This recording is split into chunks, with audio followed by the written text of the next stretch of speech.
Les amis, comment allez-vous? J'espère que vous avez la forme. On se retrouve aujourd'hui pour votre nouvelle dose d'actualité Marvel. On n'est pas sur un mag, même si honnêtement les amis, je vais être franco avec vous, j'ai une grosse envie de restructurer un petit peu la chaîne. On est, vous le savez, on arrive dans une période où il y a plein de projets qui vont sortir. Vous avez le mag d'Avengers Doomsday d'ailleurs, un prochain épisode devrait arriver très bientôt. Mais j'ai envie de structurer un petit peu tout ce que l'on fait. Vous avez le mag de Doomsday, pourquoi pas faire le mag des 4 Fantastiques, le mag de Spider-Man 4, le mag de plein de choses. Et pourquoi pas faire aussi du coup un mag spécial MCU comme cette vidéo où du coup on revient sur les dernières informations Marvel qui sont sur plusieurs projets. Pour le coup on va parler de Spider-Man, on va parler de Vision Quest, on va parler des 4 Fantastiques et on va parler de Thunderbolts. Il y a plein de choses à évoquer et pourquoi pas réunir toutes ces news dans un mag spécial Marvel. Honnêtement je ne sais pas, mais je me tâte, nous verrons bien. Au menu cette semaine et même aujourd'hui, on a plein de choses à voir, que ce soit un premier visuel sur Galactus, il faut qu'on en parle, mais également le flop de Thunderbolts au box-office. Évidemment, je vous réserve la suite du programme pour la vidéo, il y a énormément de choses, croyez-moi. C'est parti, n'hésitez pas, le petit like comme d'habitude, le partage et l'abonnement, puisqu'on est presque au 10K, donc n'hésitez plus. Abonnez-vous, ça fait tellement plaisir les gars, on est je crois à 9570, un truc comme ça. Abonnez-vous, on va rush les 10K, peut-être avant les 4 fantastiques, on verra, j'espère. Bref, parlons des dernières news Marvel, analysons et décryptons ça parce que pour le coup ça en vaut la peine. C'est parti, générique.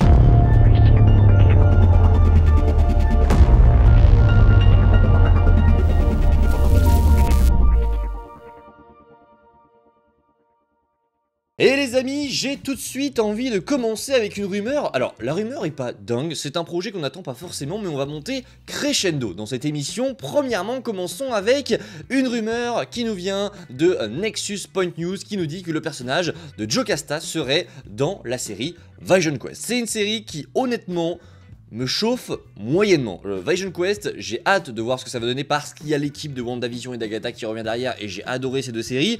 Maintenant, quel est l'intérêt de faire une série sur White Vision? Honnêtement, je ne sais pas, et quel est l'intérêt de la sortir entre Doomsday et Secret Wars parce qu'elle sortira du coup en 2026 et je ne pense pas que ça sortira avant Doomsday vu qu'il y a déjà Born Again saison 2.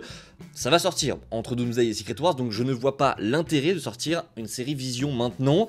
Je ne sais pas, mais en tout cas il y a quelque chose qui va sûrement ramener quelques personnes devant cette série, c'est que Jocasta sera évidemment présente dans cette série Vision Quest. Alors on dit Vision Quest, c'est le titre supposé de la série, on ne sait toujours pas comment elle s'appelle, on sait juste que c'est sur Vision, sur White Vision, on verra ce que ça donne, mais Jocasta, la compagne d'Ultron, serait présente dans cette série. Honnêtement ça me chauffe un petit peu plus, surtout qu'Ultron a je crois été confirmé, je crois que c'était officiel, hein, on avait eu des rumeurs, mais je crois que ça avait été confirmé par la suite. Oui, Ultron sera bien dans cette série. Et donc on aurait également Jocasta. C'était un personnage qu'on avait pu entreapercevoir sur certains concept art qui avaient fuité il y a quelques mois de cela. Vous savez, toute cette histoire avec les leaks de Doomsday. Et ben il y avait eu un leak également de Jocasta. Vous la voyez à l'écran, c'est juste ce personnage là et c'était ce concept art qui avait fuité. Donc écoutez, why not, pourquoi pas, on verra. Mais honnêtement cette série Vision, je ne sais pas où ça va. Et j'ai un petit peu de mal à me projeter, même si encore une fois on ne jette pas la pierre du tout à la série. On verra ce que ça donne quand on aura un premier teaser. Les amis, parlons du retour d'un personnage. Un personnage qui a sûrement été un petit peu demandé par les fans, surtout ces derniers temps, où on a vu eh bien, un espèce de variant de ce personnage, qui est en fait pas un variant, mais la femme de Norinrad. Voilà, on va directement venir en fait, je suis parti dans une phrase, je ne sais pas du tout où j'allais, mais bref, vous le savez, Shalla-Bal sera dans les 4 fantastiques. Il y en a beaucoup qui ont râlé sans vraiment d'intérêt parce que très clairement Shalla-Bal est un personnage à part entière et elle mérite d'avoir sa place dans un film 4 fantastiques et même d'avoir sa place dans le MCU. Ça ne veut pas dire que Norinrad ne sera jamais là. La preuve en est que Daniel RPK vient de nous reporter que le plan de Marvel Studios serait d'intégrer le personnage du Silver Surfer, donc potentiellement Norinrad, on ne sait pas encore, dans un film Annihilators. Et là honnêtement, c'est quelque chose qui m'intrigue beaucoup parce qu'il y aurait, selon Daniel RPK, un film Annihilators qui serait en préparation. On suppose donc que ce serait pour l'après Secret Wars et ça confirme quand même un petit peu qu'on va avoir quelques petits différents arcs dans cette prochaine saga. Alors, je ne sais pas du tout si c'est confirmé ou pas, c'est une rumeur donc à prendre avec beaucoup de pincettes, mais on a de plus en plus l'impression que Marvel fonctionnait non plus par saga et j'aimerais beaucoup qu'on fasse ça. Alors oui, il faut garder un fil rouge, etc. Je suis totalement d'accord, mais j'ai aussi cette envie d'avoir véritablement des arcs au sein du MCU. Pourquoi pas avoir un arc du coup plus terre à terre, un arc street level, donc un arc Devil's Reign avec Daredevil et Spider-Man et même d'autres séries, les Young Avengers. Pourquoi pas faire un truc comme ça, tu vois, un arc vraiment street level. À côté, pourquoi pas faire un arc des mutants, ça c'est sûr que ça arrivera avec les X-Men. Faire un arc également galactique avec donc Annihilators et avec plein d'autres projets qui pourraient arriver, le retour de Galactus, le retour de plein d'autres choses qui pourraient servir à cet arc galactique. Un arc un petit peu paranormal avec Blade, avec les Midnight Suns, ce serait génial. Et pourquoi pas continuer un arc des Avengers, parce qu'évidemment on ne peut pas les laisser de côté selon moi, il faut continuer avec eux. Il y a plein de choses à faire et je pense que les pions sont en train de se mettre en place pour la prochaine saga. Retenez juste que le Silver Surfer serait pour l'instant prévu pour être dans un film Annihilators et honnêtement ça me chauffe de fou. J'en ai vu pas mal râler sur le fait que waouh, on va encore faire des trucs aux F. Ce n'est pas un truc OSEF, ça peut être un projet absolument dingue et j'ai hâte de voir comment Marvel va tourner le truc. Moi je vois vraiment ce film comme l'occasion de faire un projet cosmique avec des personnages hyper badass, hyper puissants, pas forcément dans la vibes des Gardiens de la Galaxie mais vraiment dans une vibe très badass avec un film hyper épique dans l'espace, ça peut être juste fou et j'ai hâte de voir si oui ou non un film Annihilators va arriver et que si oui ou non le Silver Surfer serait intégré, mais n'ayez crainte pour toutes les personnes qui avaient peur qu'il n'y ait pas de Norid-Rad au sein du MCU, ça devrait bel et bien arriver. Donc écoutez, news très intéressante pour toutes les personnes qui avaient peur du coup que Norid-Rad n'arrive jamais. Oui, il sera bel et bien présent à un moment dans le MCU, n'ayez crainte et attendez de voir ce que ça va donner avec Chalabal parce que je pense que ça va être juste incroyable. Les amis, passons à du Spider-Man. On va parler de Spider-Man Brand New Day avec une nouvelle rumeur, ça va être très rapide puisque selon Daniel RPK, le tournage de Brand New Day se passera également au Maroc. Alors, il n'y a rien de ouf dans la news, hein, voilà, je voulais juste partager. Le tournage devrait passer par le Maroc, ce qui ne veut presque rien dire, honnêtement. Ça peut être fait en studio au Maroc, ça peut être aussi pour quelques plans, ça peut être pour 10 secondes dans le film, comme ça peut être pour 1h30, enfin, il y a plein de choses qui peuvent être faites au niveau du film au Maroc, mais honnêtement, on ne sait pas encore à quel point ça va être important et à quel point ils vont se servir du coup des paysages du Maroc pour faire quelque chose dans ce film. À mon avis, ce sera pas très important, je vois mal Spider-Man être tourné au Maroc et je profite de ça aussi parce qu'on nous a également appris que le tournage devrait aussi passer par l'Italie. Ça me rappelle des vibes à la Far From Home, je ne pense pas que ce sera très important, je pense que la majorité du tournage se déroulera à New York, enfin à New York, le film se passera à New York mais ils ne tourneront pas forcément à New York, mais oui, la majorité du film se tournera je pense à New York, on verra.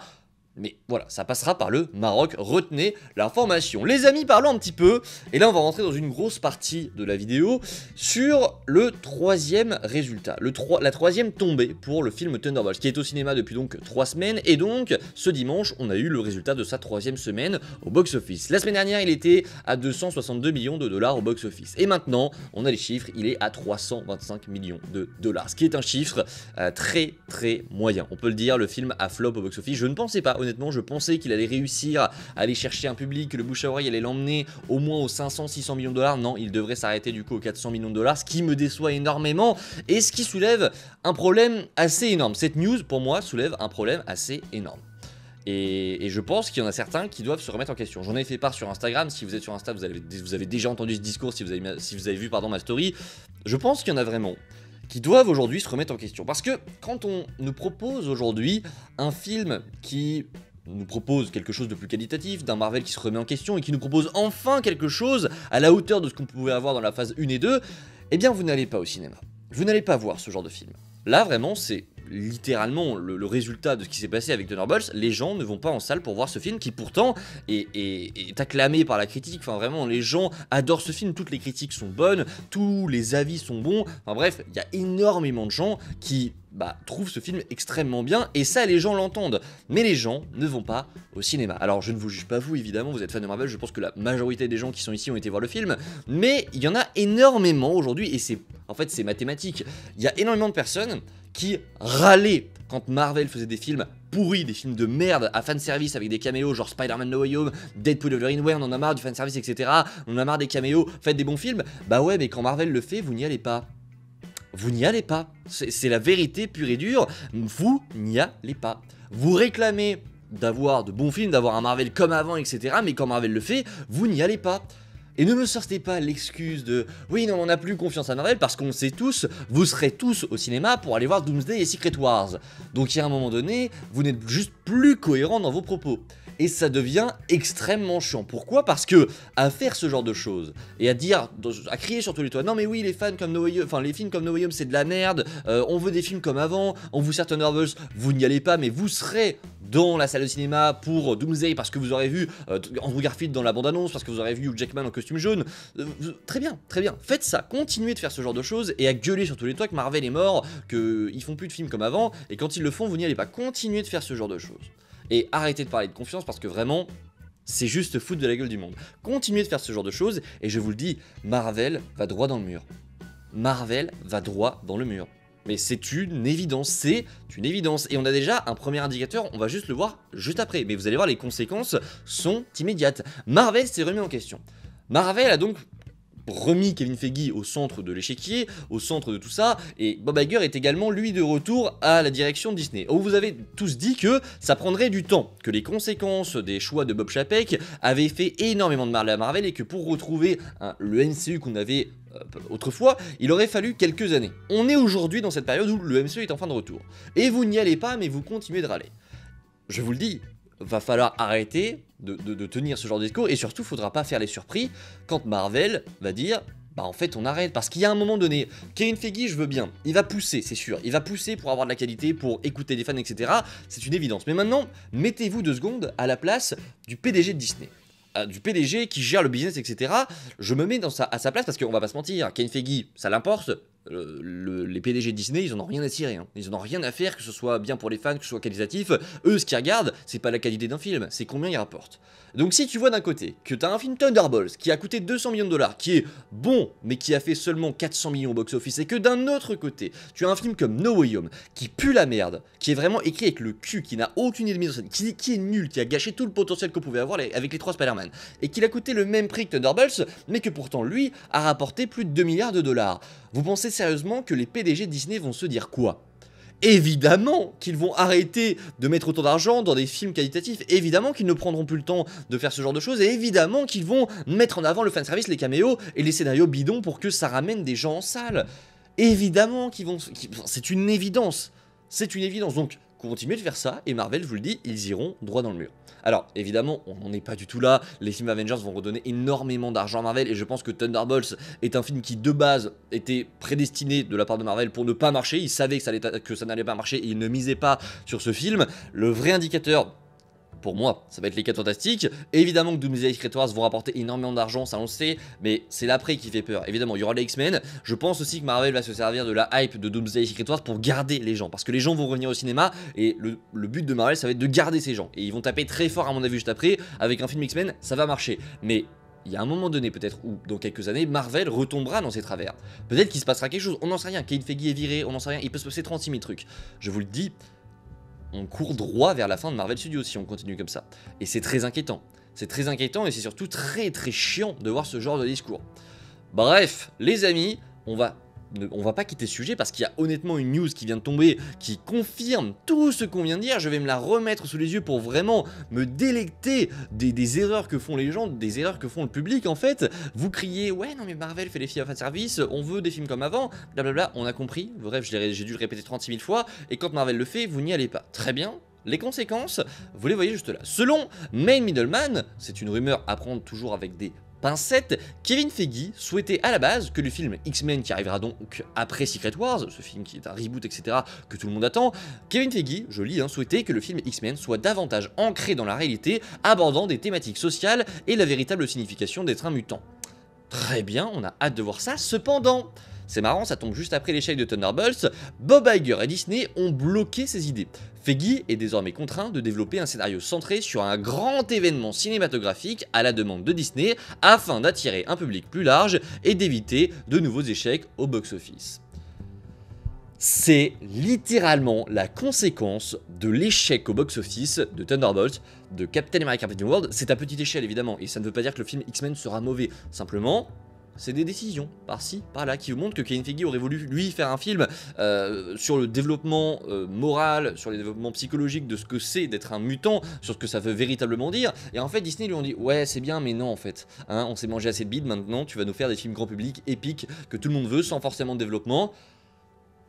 Je vous le dis, c'est la première conséquence de ça. Et il se peut que dans plusieurs années, on se retrouve avec des news encore pires que ça. Alors attention, je ne dis pas que c'est une catastrophe, hein. Ça se trouve ça va être génial, ce sera le meilleur film du MCU, j'en sais rien. Mais attention, c'est juste une mise en garde par rapport aux gens qui criaient ce genre de discours. Au final, c'est pas Marvel qui va se tuer tout seul, c'est vous qui allez tuer Marvel. Fermons la parenthèse, les amis. Évidemment, on est à des années-lumière de la fin de Marvel. Voilà, ce n'est pas du tout terminé. Mais c'est juste des indicateurs qui, dans le futur, nous coûteront très cher. Ça va nous coûter très cher un jour, j'en suis convaincu. Bref, les amis, retournons à nos informations. Je vais me les remettre sous les yeux, puisqu'on va maintenant parler, pour terminer cette vidéo, d'un leak absolument génial. On va parler des 4 fantastiques, puisqu'on vient d'avoir le premier aperçu de Galactus. Et autant, j'étais un petit peu... pas inquiet, mais je me demandais vraiment ce que ça allait rendre Galactus, parce que c'est véritablement la première fois qu'on va avoir un Galactus Comics Accurate. C'est la première fois qu'on va avoir ça, et j'ai très hâte. Mais j'avais un petit peu cette crainte de me dire, attention, c'est un peu space, déjà Galactus est très space comme personnage, donc j'ai un petit peu peur de voir le résultat. On a le résultat, c'est génial, c'est oufissime. On vient d'avoir une photo, un fanart, enfin c'est même pas un fanart, non, c'est une image promotionnelle, pardon, de Galactus qui vient de tomber. Voici à quoi ressemble le personnage. Il est génial, il est génial. J'adore ce côté très délavé et ces détails sur le costume, c'est ouf. D'ailleurs, ce qui est très intéressant, moi je me demandais comment Marvel avait déclaré, alors ce sera Galactus, mais on reconnaîtra le visage de Ralph Ineson sur Galactus, qui est donc l'acteur qui double le personnage et qui a donc joué le personnage, hein, parce qu'apparemment il a fait de la capture de mouvement pour Galactus, il a été en costume même sur le tournage, et donc je me demandais comment c'est possible de reproduire un acteur sur un personnage tel que Galactus. Eh ben, ils ont réussi. Tu te demandes comment, mais tu reconnais véritablement Ralph Ineson dans le costume, et on voit très clairement que c'est lui, et c'est Galactus. Enfin, on a un Galactus complètement comics accurate, c'est lui, j'ai hâte de le voir aussi grand que la planète, j'ai hâte de le voir arriver, ça va être un film de dingue. Honnêtement, je n'ai aucune crainte sur ce film, c'est incroyable, c'est le plus gros glow-up qu'on ait pu avoir au cinéma, parce qu'honnêtement, on passe d'un nuage tout pourri à Galactus. Et c'est ouf, et j'adore le visuel qu'on vient d'avoir, c'est une folie. Bref les amis, n'hésitez pas en commentaire à me dire ce que vous pensez de ce Galactus. Et on arrive au terme de cette petite vidéo news, j'espère qu'elle vous aura plu. Si c'est le cas, n'hésitez pas à me le faire savoir. Le petit like, le partage et l'abonnement comme d'habitude. Vous me dites en commentaire ce que vous avez pensé de cette vidéo, et on se retrouve dès demain pour une prochaine vidéo. Je ne sais pas encore ce que ce sera, peut-être un Mac Doomsday, on verra. On va suivre tout ça très près, et peut-être que ce sera Doomsday, peut-être que ce sera autre chose. Bref les amis, prenez soin de vous, c'est toujours le plus important. Ciao tout le monde.